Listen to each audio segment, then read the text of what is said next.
Welcome to the Blind Apex Podcast, where amateur club racers tune in to get faster.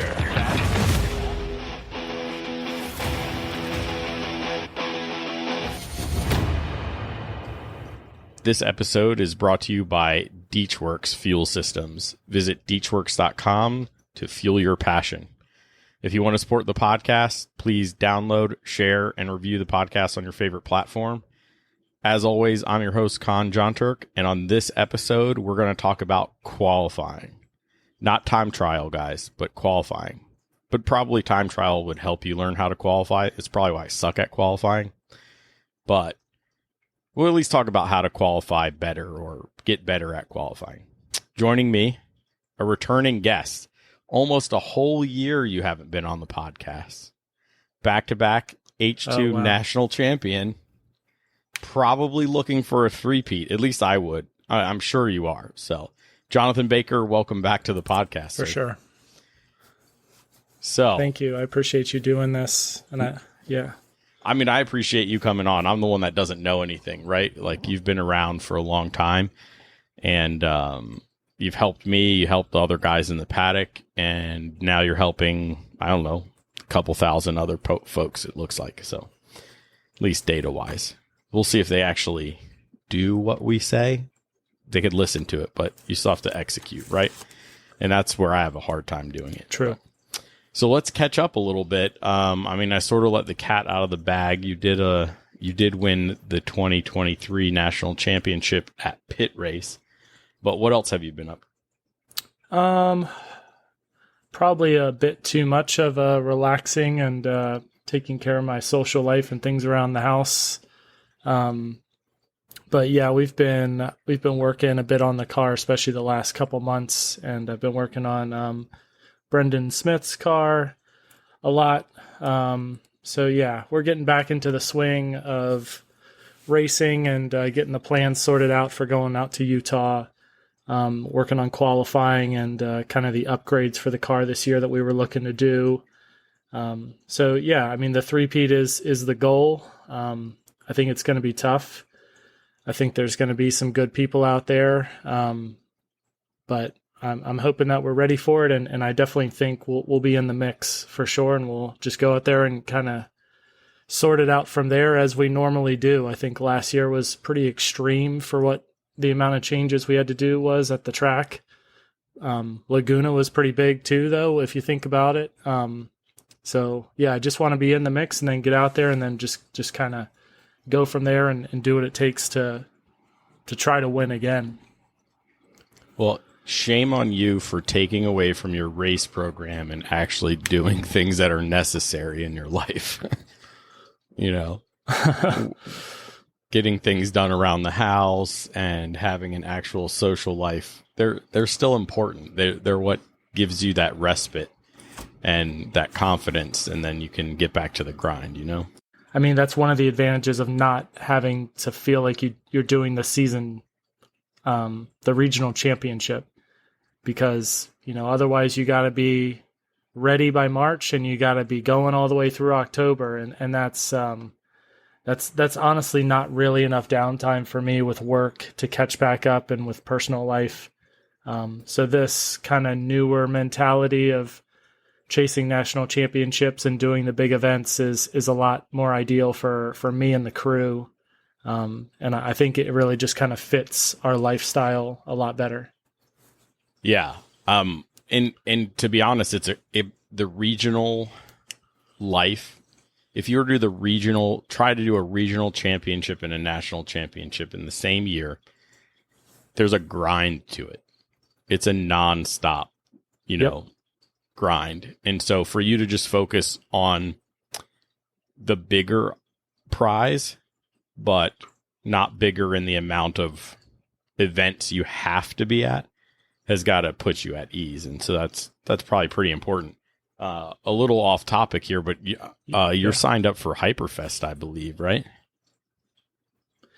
Yeah, this is going against the grain. This is what we swore we wouldn't do. I talked with the team about it, and we, I don't know. I'd like to get some some data there, because personally I think that there's a good chance that VIR could be nationals in 2026. And bring it on. I don't know. The initial thought was that like Texas was going to come up, Northeast was going to come down. There's, a lot of talent in our own region, and I don't want it to be where I'm not participating at our own big events. That doesn't feel right. So to let Hyperfest go last year bothered me a little bit. And then when the talks of it growing this year started, I think we all just said, let's actually go and defend our own big race rather than just kind of leaving it to everybody else. And let's just try to get the car ready a little bit earlier than we normally do. And yeah, we'll see. I'm going to go do a test, and we'll make sure that the upgrades work. And if they work, then we'll be there. And, we'll see what we've got against, probably a different crowd than what we're going to see out in Utah. So it'll be interesting. I think Jaime got you with that big plastic gold trophy thing that he's bringing. So he's egging me on. Yeah. He's like, something else that you can collect is this rare item here made out of plastic. But don't worry, hey. Are all of our little trophies, but we chase those. Yeah, we chase them all the time. There's one right behind me for my podium this year. So, all right. Well, Jaime's thing is either a qualifying or whatever, but I wanted to lead off with how important is qualifying to you, and maybe you can frame it with the past two national championship runs, because I believe the latest one you were on pole or close, and then the other one you were on row 2, I think. And so let's talk about that. Worked out. Yeah. Okay. So you were on row 2. I think you were P3 at Laguna Seca, and correct. You tell me how it went, but I think if you were another row back, you wouldn't have had the opportunity that you did. So if you want to go into that a little bit and how important you think it is.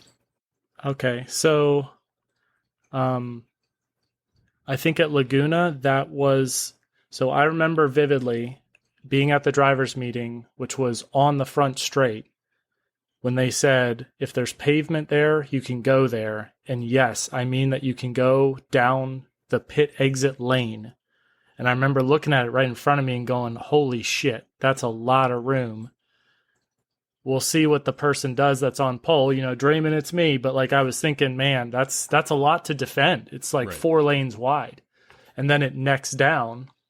By the time you come out of turn 1, I guess but I don't know if it's 1/2, but essentially out of that I think it was the Andretti hairpin or whatever. Uh-huh. But yeah, I was like, how is this going to work? This is going to be chaotic going down in there. And then when we had our issues in the qualifying race and we ended up P3, I had my head down quite a bit with a bandage on it, but that's a whole different story. But I remember thinking later, like, man, I wonder if that inside lane is going to play a factor and like where they're going to give the green flag. And I mean, honestly, they couldn't have given it at a better spot for me to get a little bit of a run. The gearing of a K series versus the gearing of a B series. I think Scott was just kind of in between second and third gear. I was solidly in second, and he was pinned against the right side. He was very concerned about Alex, who I know nobody knows him.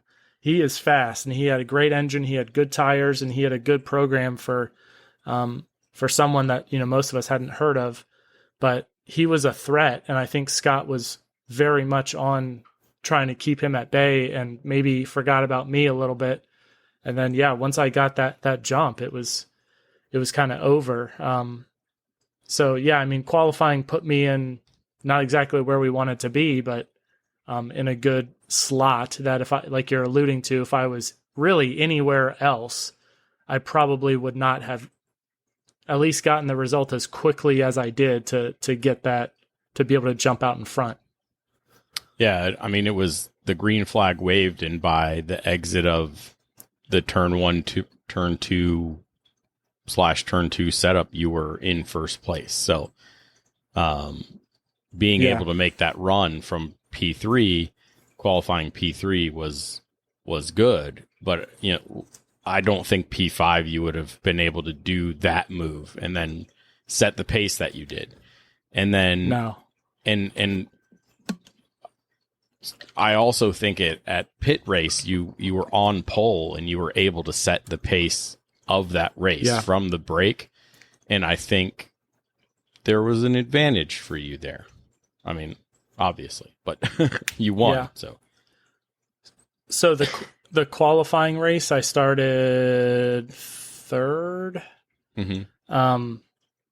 And yeah, I didn't mind that because I thought that the people ahead of us had some weaknesses that were more of a time-based thing rather than... So like I wasn't surprised, I guess is another way to frame it.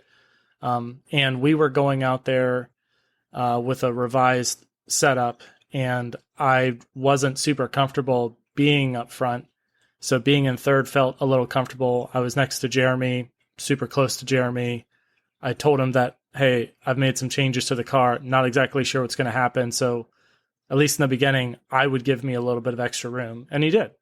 And we just slowly picked off the first and second place guys as we were dreaming of, and then just finished that. And then, like you said, in the race, the championship race, we were able to set the pace. I think there was a new disadvantage that we hadn't thought of coming out of turn one, and that sorted itself out by the end of the second lap when Brian went on the marbles and ended up going off, unfortunately, which is a very crappy way to end what was a very strong weekend for him. But I think that qualifying is definitely important, but what I was hoping to get into is a lot of it kind of depends on the circumstances of the event that you're at, what your ultimate goals are, who you're racing. So I'm happy to get into that, but I'll hand it back to you for a second. Well, no, let's get into that, because I mean, we used where you qualified for national championships as sort of examples of how important they are, but they don't qualify the same way. You have a qualifying race, right? And so it's not Correct. a traditional qualifying where, what's our qualifying 15-20 minute session?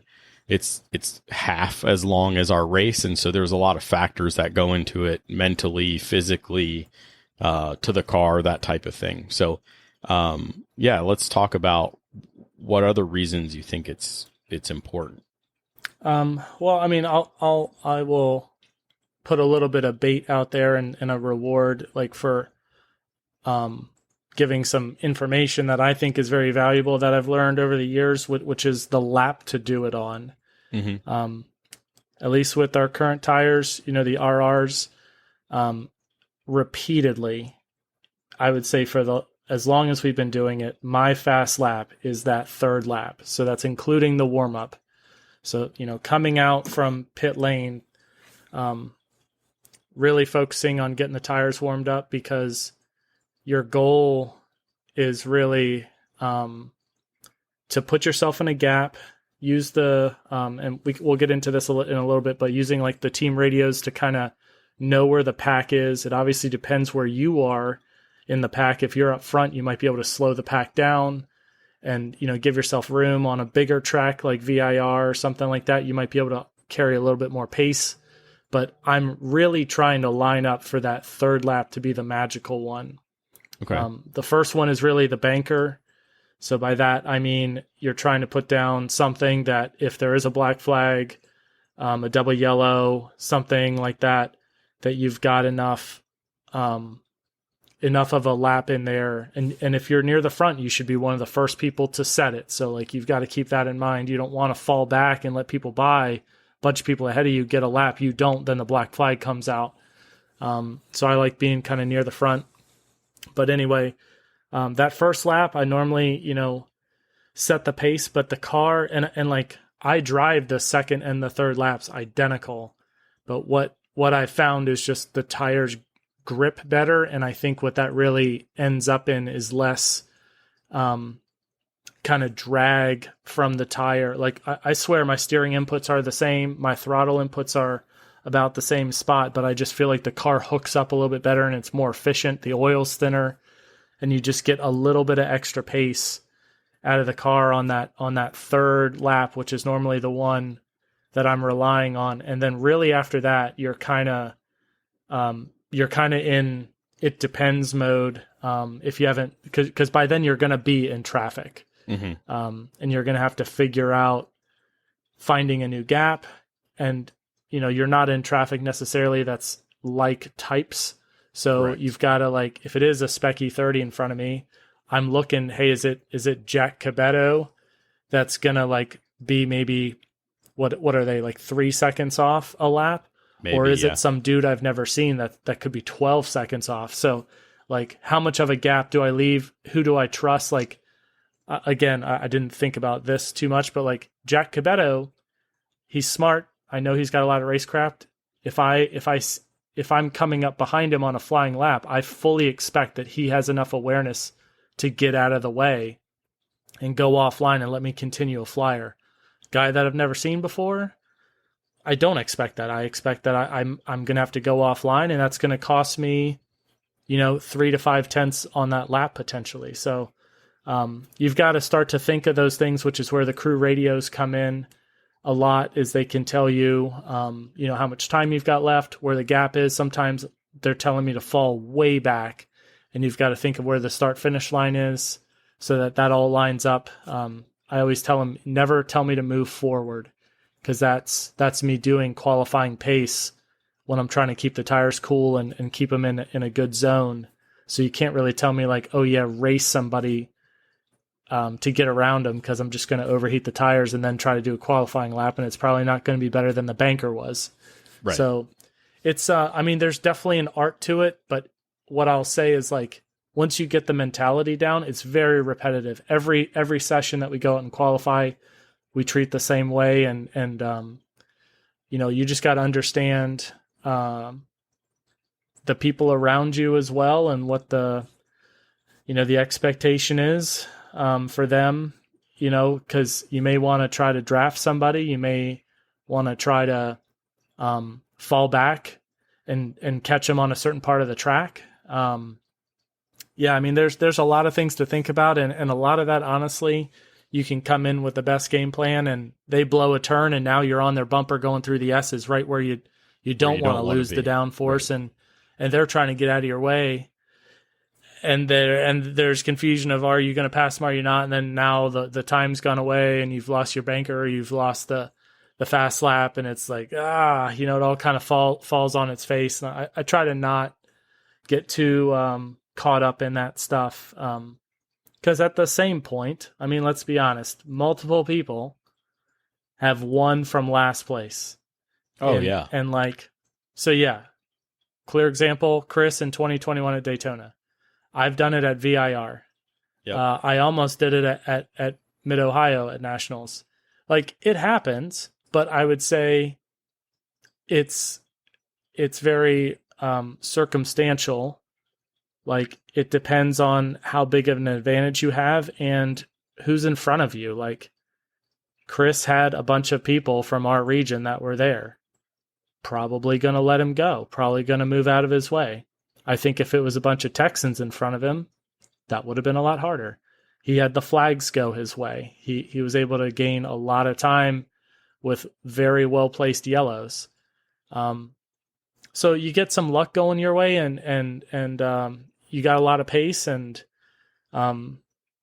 you've got some cooperation in front of you, and I think magic can happen, but I would never be so comfortable to just say like, oh yeah, I'm going to start at the back of a 20 car field and I'm pretty sure I'm going to be able to win this if I'm the fastest car. I don't think that's the case. It's just, it seems that like, it's not like you should write off the race just because, because you're at the back. And those are 45-minute races, You change your strategy. That's as long as we do, race, but like, yeah. But you don't. Yeah. You don't throw it away. You should never throw it away. It changes, right?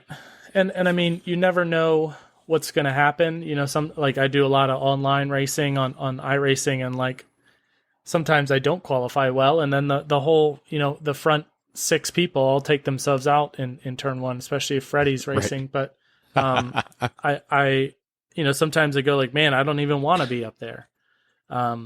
It can be tough. And then other times I you know, I do qualify well, and the mentality is we got to run, you know, we got to set the pace, bring our car up to temp, and make sure that we don't make ourselves vulnerable, and then just set the pace and then work on pulling away when everything's ready. Yeah. So it can be a blessing in some ways to qualify bad, because the expectation goes down, and you're just looking out the windshield that's what I always say. Like, I don't want to hear anything about a car behind me. I'm looking out the windshield the entire time. My mirror doesn't mean anything to me right now, because the world is just in front of me. Whereas when you are up front, man, I mean, yeah, I'm a lot of times looking in my mirror, and my crew is trying to get me to look back out front. You know, I'll say like, hey, how far back is the car? And they're like, no concern, you know, just keep your head down. And it's like, right, you know. When you're up so front, yeah, it definitely depends on the event. yeah, when you're up front, you're the rabbit, right? And all the wolves are behind you, so you want to look behind you. You're Correct. Forced to. But when you're the wolf, all you want to do is find the rabbit. And so, and I think that plays a little bit into the mentality when you go out for qualifying. Where are you situated? Who's in front of you? Are there slower guys in front of you that you know? You know, because sometimes I don't even know how we get our grid sheet for qualifying. I think it changes all the time. Is it how fast we signed up, where we finished the last race? I don't know. But at VIR, right, you'll probably be behind me, right? Assuming, because you haven't run any events this year. Probably. So you'll probably be behind me. Nope. But if you time your third lap, so for everybody out there, we go out for one lap. You're starting on to get in WL. my head. Yeah. If you time your one, well, I got a big girl. If you time your third lap where you catch me somewhere just exiting the oak tree, you're going to have the biggest hole in the world that I'm pushing out of your way. Like it's a gigantic draft. Everybody loves drafting me. So even the wagon, like Hunter likes drafting me. Right. So it's huge.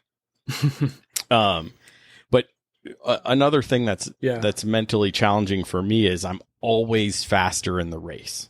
Okay. And so what I've learned is that the skills are all there, right? Hitting my markers, doing my inputs the way I'm supposed to. They're always there. Okay. But I need to get my head right so I can hit my marks. And I it's easier when I'm chasing, right? Because I've never been up front. Like up front.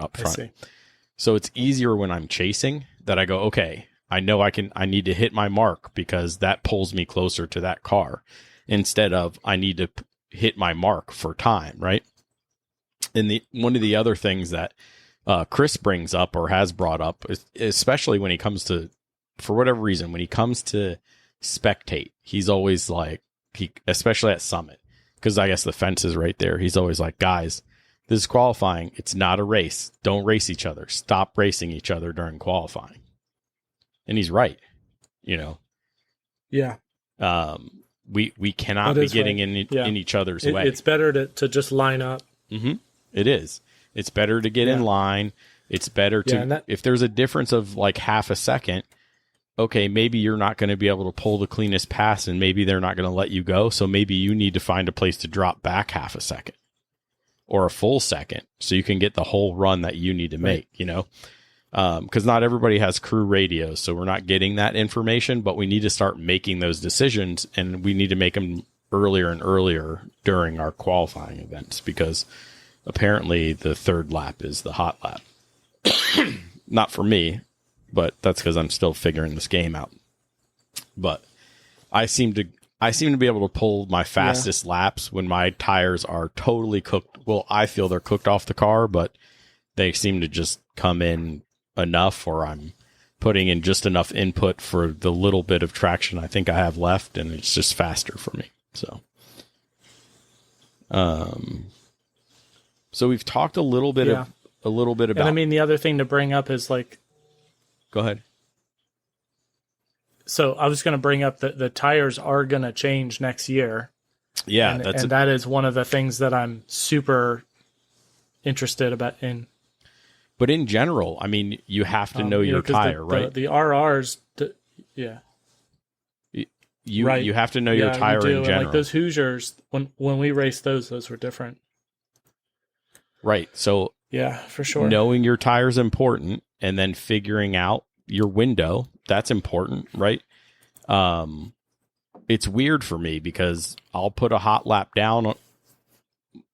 This past event at Summit Point, I took the white flag during qualifying. Okay.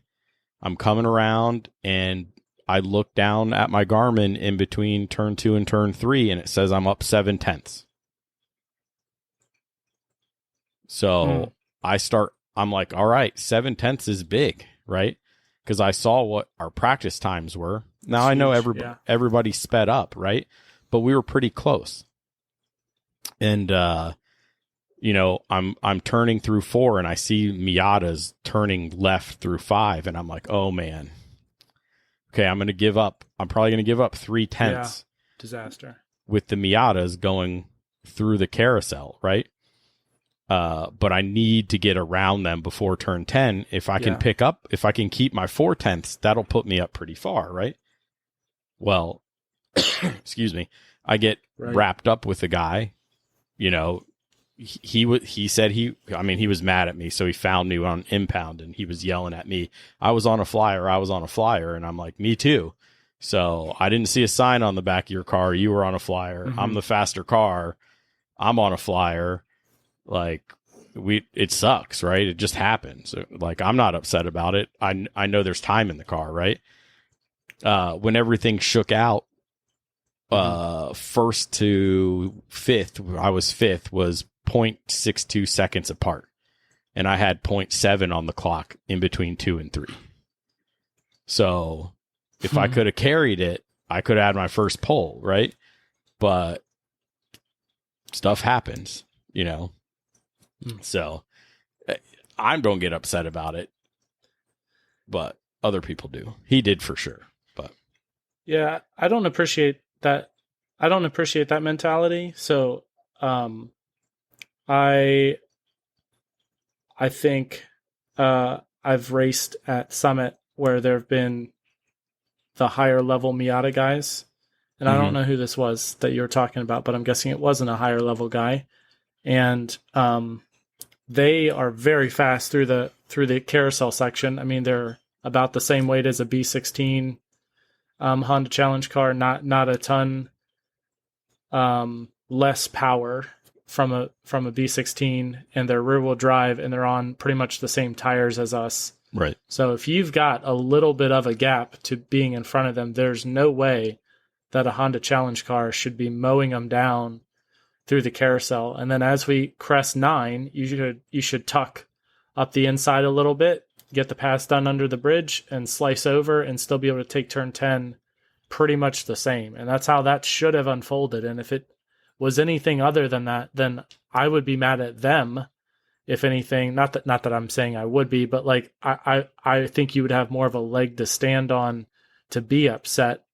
Vice, a Honda Challenge car is passing me in a qualifying session. Like, A, that's bound to happen, and B, the time that you passed him should have been your weaker section. So buddy, like, where were you on the grid? Were you fighting for pole? Because Con, you were, and he probably was not, unless there were just like 3 of them there. So I would have that guy be a little bit more introspective on where he's actually at and the importance of the lap that he was on versus the importance of the lap that you were on for the event. Oh, he was so heated. He pulled his Garmin off his dash and was waving it at me and stuff. I was like, bro, I can't see that from inside my car, so I can't help you. You know, I'm sorry, but we both ruined our flyers essentially. So it was fine. There was like 3 of them, so I had to he was the lead of the 3 that were running, and I didn't catch him until right into the braking zone for 10. Now, if he would have let up just a little bit more, I probably would have saved a couple tenths, but I didn't. So no worries, no big deal. But I think there is an etiquette to qualifying. I'm more apt to be like the faster car gets the right of way. For sure. You know, we're also the faster cars generally out there. Sometimes the ST5 guys are pretty fast, so I'll usually give them way. You know, they know where they're faster than me, so they'll feel free to run around me. And I'll give them plenty of space to do it. So, but yeah, I think that's my only take on what there would be any etiquette issues, right? Let the faster car go. So, and it kind of sucks, right? You're probably going to blow your lap, but everybody blows laps here and there. Yeah. Oh, I'm never going to get rid of this cough. So we talked a little bit about tactics, you know, creating your space, you know, getting space, your tactics on track are helped by having those crew radios. Are you doing, generally speaking? Yeah. Because I know your setup is different from everybody's setup's different, right? But I know I have a qualifying setup. It's only a tire pressure change. But do you have a qualifying setup? So, I mean, yes, but I would say it's more of a tweak than a change. Okay. If I'm being like alluding to like exactly the truth of what we're doing. So, yeah, I mean, you can say, you know, like I alluded to at Nationals, you know, we made a huge change because we didn't think we were the fastest car there, and we wanted to mimic what some of the other guys were doing and try that. But, you know, in general, going into qualifying, the idea is, you know, like the crew and the driver, like, you know, the mentality changes. Like the practice day is low key. You're looking for, you know, the things that you've changed, and you're trying to get your mindset back, and you're looking at data. Why the hell are you so slow? Or, you know, it's a little coarse, I would say, you know, in the overall program, and you're trying to bring it back into that fine tuning. And then on Saturday morning in that practice session, you're looking to kind of be in the tip of the spear, and, you know, in the top 3 and something like that. And then when you go out in qualifying, though, it's like, and people play with transponders and stuff like that. Like that's all fine. I don't particularly appreciate it, but there's you know, that is not something we regulate, you know, people unplugging them to not know where everyone else is. And that's totally fine. But going into qualifying, you know, sometimes I put on my better driving suit, and I'll put on my cleaner gloves, and I will put on the better tires, and I will, you know, wax the wheels for sure, and, you know, wax the wing, and do all those kind of things, because as you guys saw at Summit, and what I've been experiencing for a while is, you know, these cars are all very close, and sometimes it's thousandths that make the difference. I raced with, you know, Jackie back in the day, and it was always within a couple tenths, and sometimes it was within the 10th. Mm-hmm. And so, like, yeah, little things make a difference. And you know, the mentality really changes when you do that, and you're putting on kind of your best stuff, but you're also thinking, what do we want to leave for the race? Mm-hmm. Do we want to put the same tires on and then go and get pressures at the end so that we know where we're at for the race? And then what you talked about, which is the pressures. Yes, those are definitely different. And yeah, I mean, I've already said it. I'm aiming to get those tires on their peak on the third lap. And then really after that, we're in desperation mode and you're probably almost out of time. So I'm really, bringing them. It all depends on what your reference is, but like versus a practice or a race session where you are running the car for a longer stint, I'm running the pressures a little bit higher. And I'm expecting that if I do end up doing 5 or 6 laps, that the tires are going to take you're going to need to cool them down significantly to get them back into that heart of the range. And really, other than that, I mean, it's just like getting back in the mentality of a time session. Like, hey, we may go to the dyno after this, so make sure that like the tune that we have on it is what we're expecting to be legal, and the weight is correct, and you've got to kind of factor those in versus what you practice with, where you may say like, hey, I'm gonna run without the ballast in it. But you go on scales after practice and you're like, oh shit, we're super light, or like, oh, we got to put a ton of gas in it. Right. And, now you're putting a lot of weight in the back, and then, you're going out on potentially new tires that are cold because you didn't run them in practice. And is the back end going to try to come out because you got all this fuel sloshing in the back now that you've never run before? So, it is definitely, and like I said, you're not, you're aiming for that second and third lap, and like you're gonna go for it hard on that second lap. And so the car it's gotta be there. There cannot be a single doubt in your mind when you slam the brakes into turn one. That is like probably the deepest I'm gonna go all weekend is on that second lap, because I'm just desperate to get in that mentality of like, we're looking for everything she's got and see where it stacks. And you're trying to be super smooth with inputs, and we have certain comms we say over the radio so that they know where I'm at. They know when not to talk. It's a lot more driver focused, whereas, the race is a lot more team centric. Where are we at? How much time is left? Where are the other cars? How's the car doing? It's more conversational, whereas in qualifying, it's kind of like, I just need to do my thing for those 2 minutes or so.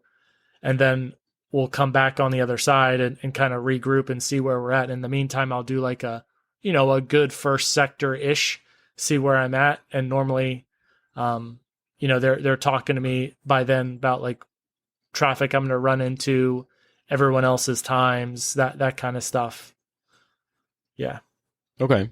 Yeah, I think whenever you're going to time your run, right? So maybe you're running a different tire, maybe it's lap 4, maybe it's lap 5, maybe it comes in super early and you scrub in and they're ready to rip on lap 2. Whatever you're trying to do, the most important corner is going to be whatever entry onto the front straight, because that's normally where the checker flag is, right? So that's where the timing loop is. That last corner before you're going to hit your timing loop, you need to be all in, so you get your full run at the line. Correct. Maybe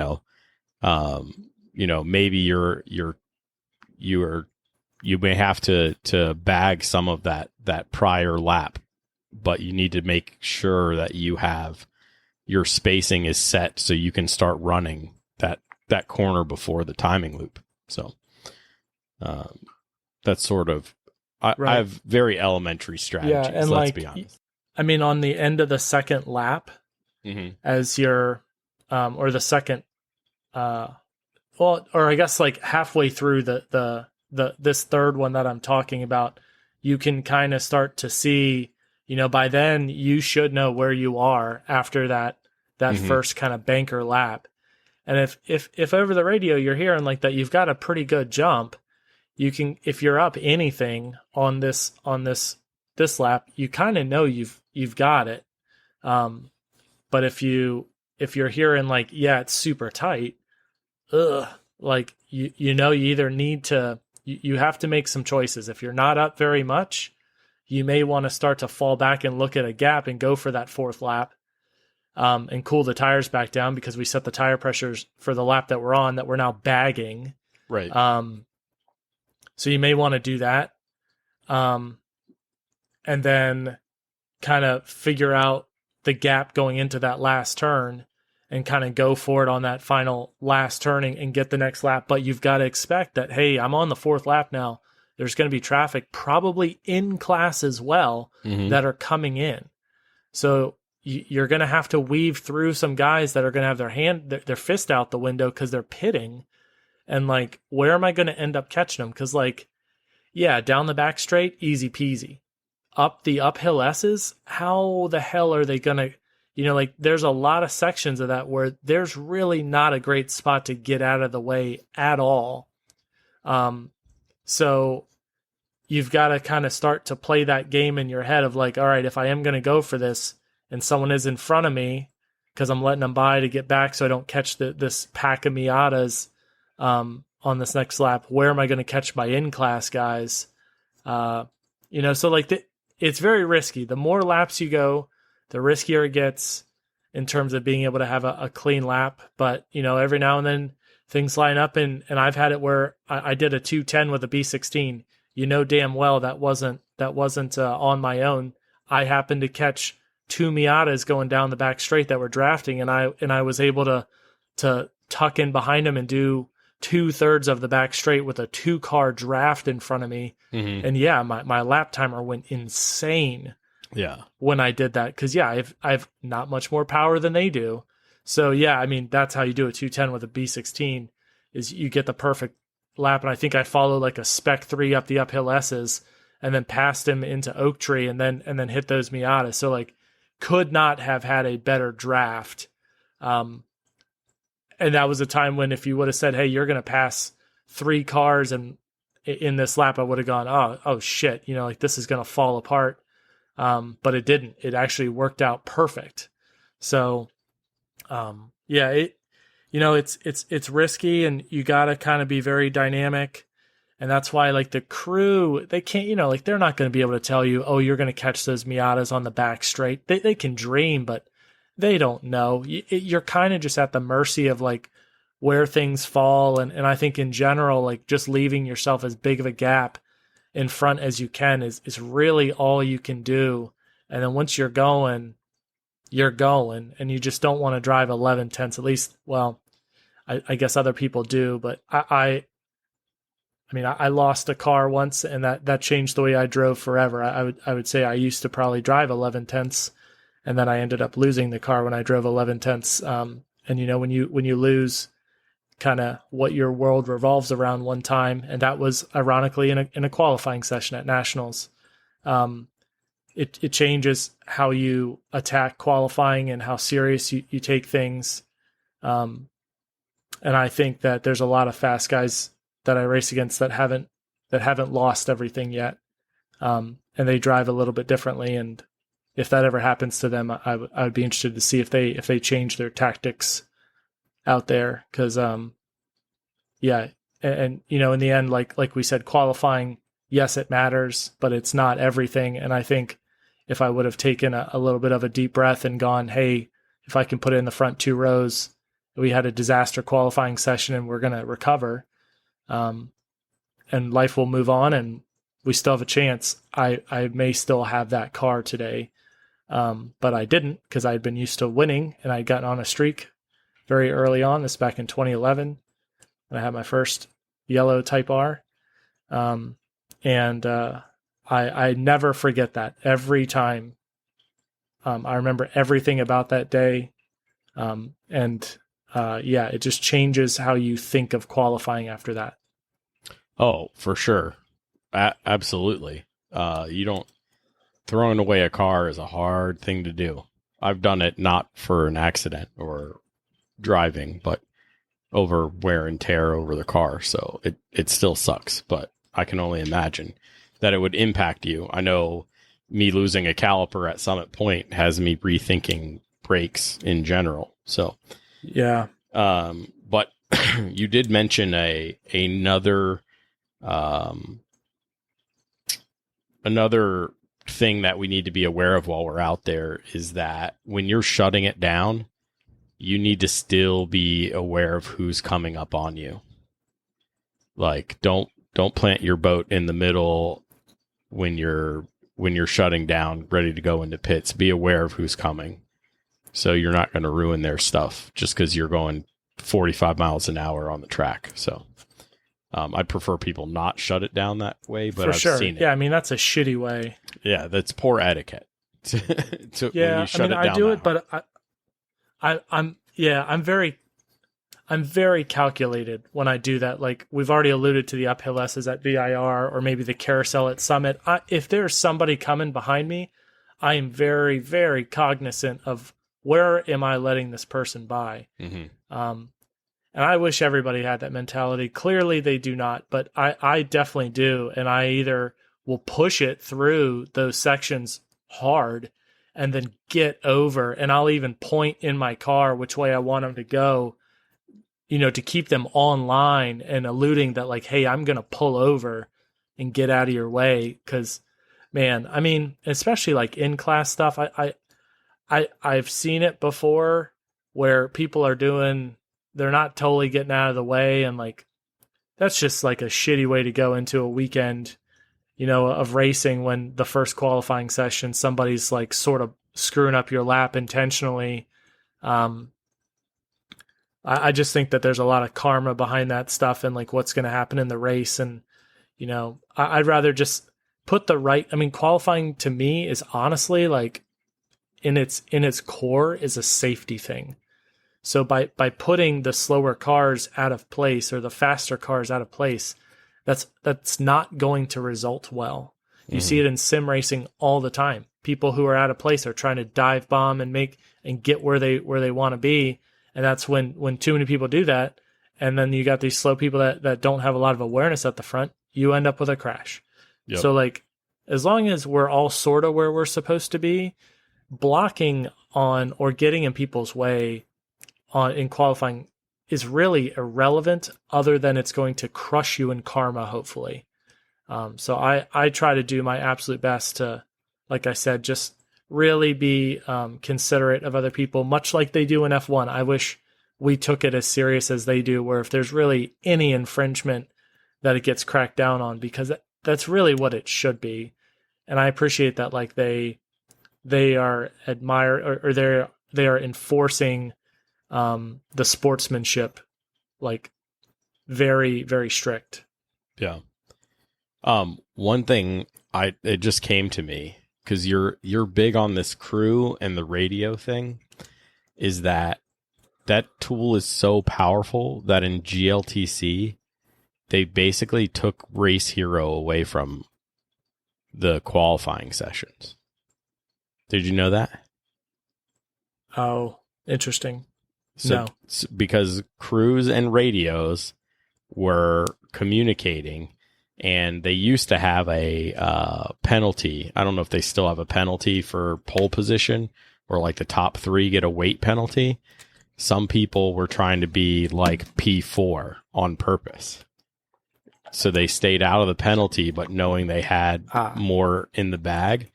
And so to scrap all that, you can have your crew and they can communicate with you, but Race Hero is not streaming the times live to them. So it's a pretty powerful tool. But yeah. So if you had dreams and aspirations of going there, the other thing is I've seen people put.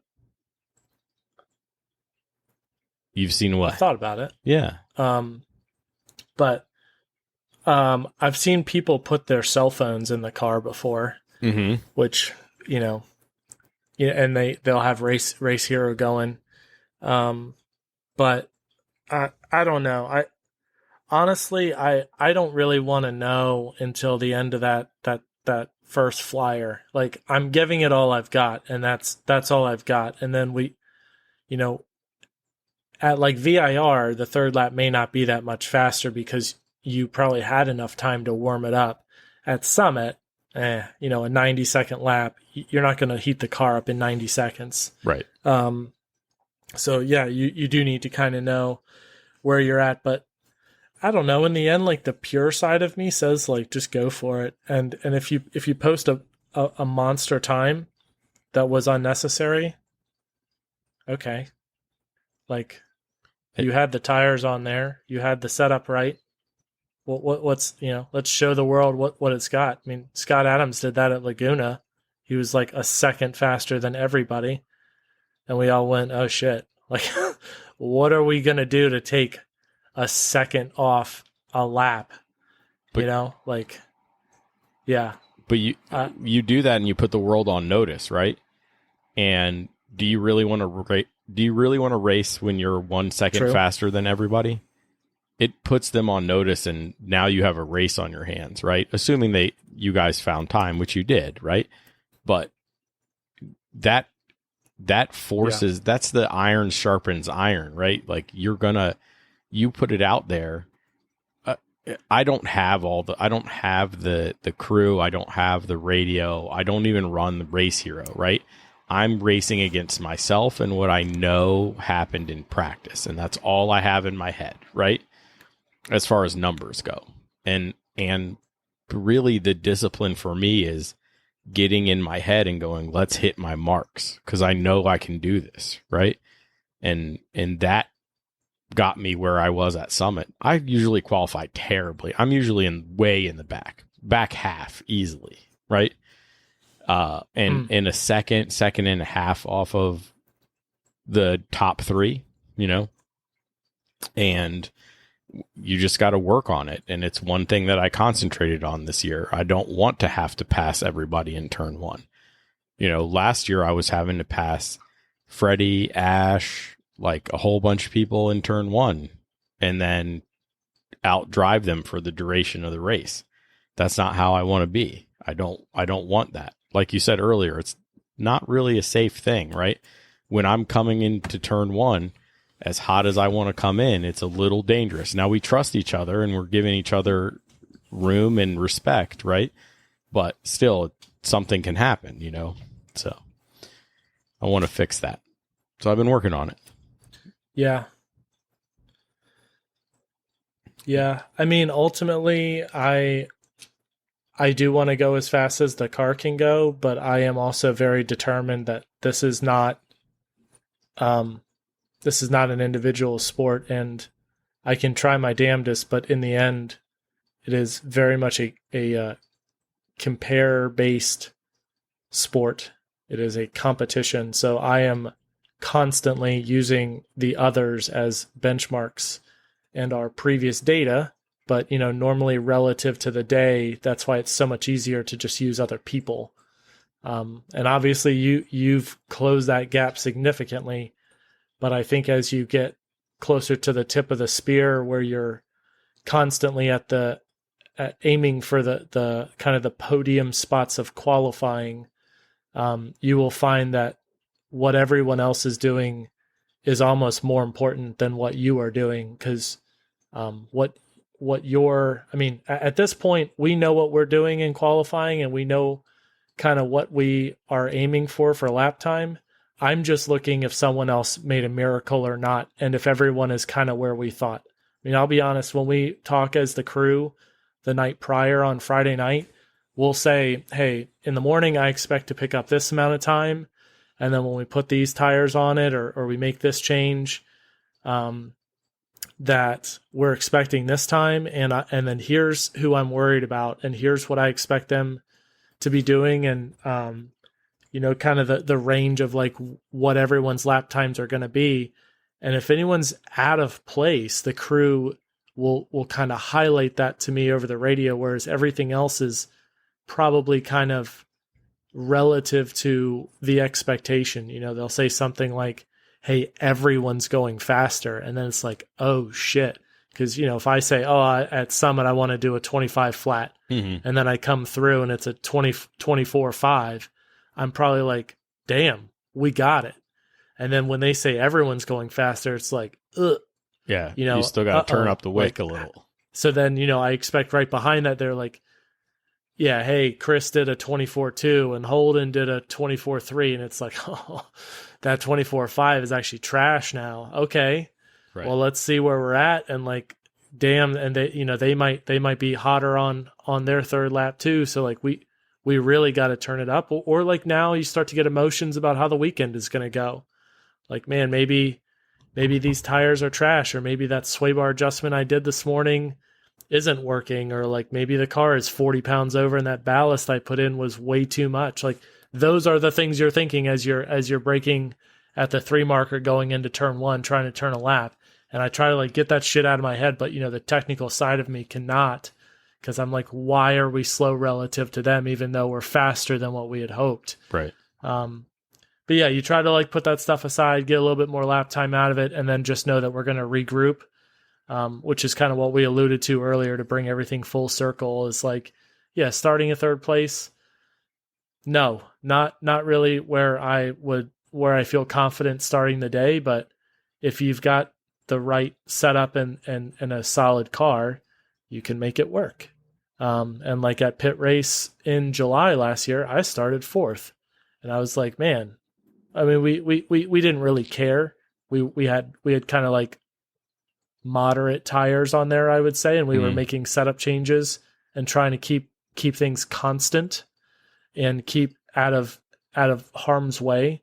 And then Lee broke 2nd gear, and Dylan smashed into the back of him, and then Jeremy was in front of me, and he like shifted wrong coming out of turn 1, and I got around him, and then I was in 1st place. Right. So like, you can't get too excited about being in 1st, and you also can't get too down about being behind where you'd like to be. I mean, if it's a test event, then it's a frickin' test event. And if you end up winning it, cool. But if you end up, getting 5th, but you learned things, then that's cool too. And that's kind of where we were at. So it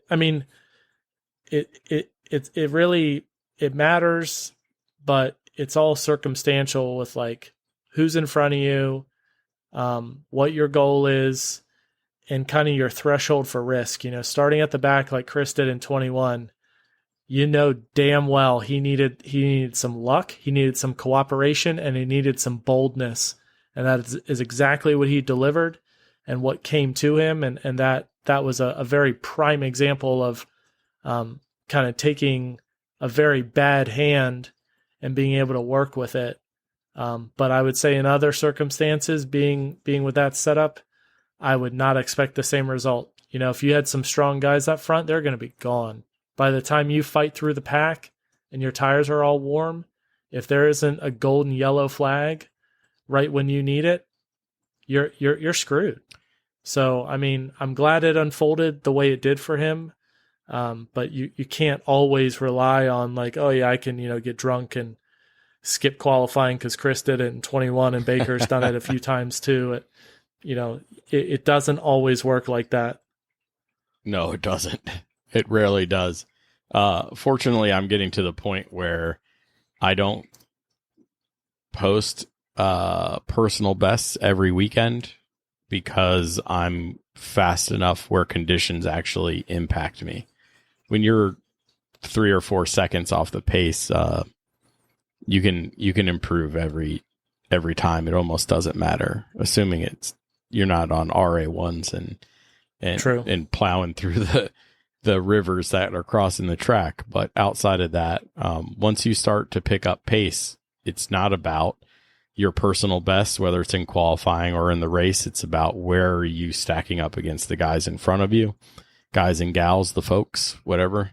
And and that's the marker every weekend. It's good that you guys try to predict where people are going to be, but sometimes flyers happen.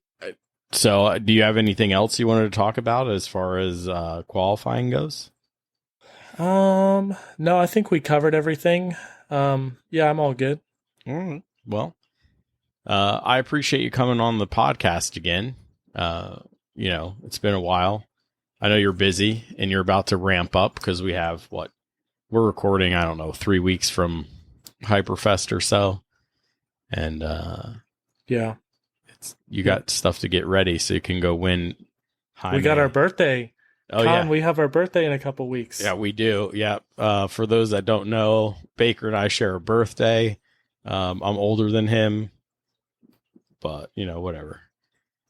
We still share the day. And Zephyr too. And Zephyr, yeah. So Honda Challenge, if you were born on our birthday, we don't need to make that too public. You should race Honda Challenge anyway. So you'll figure it out.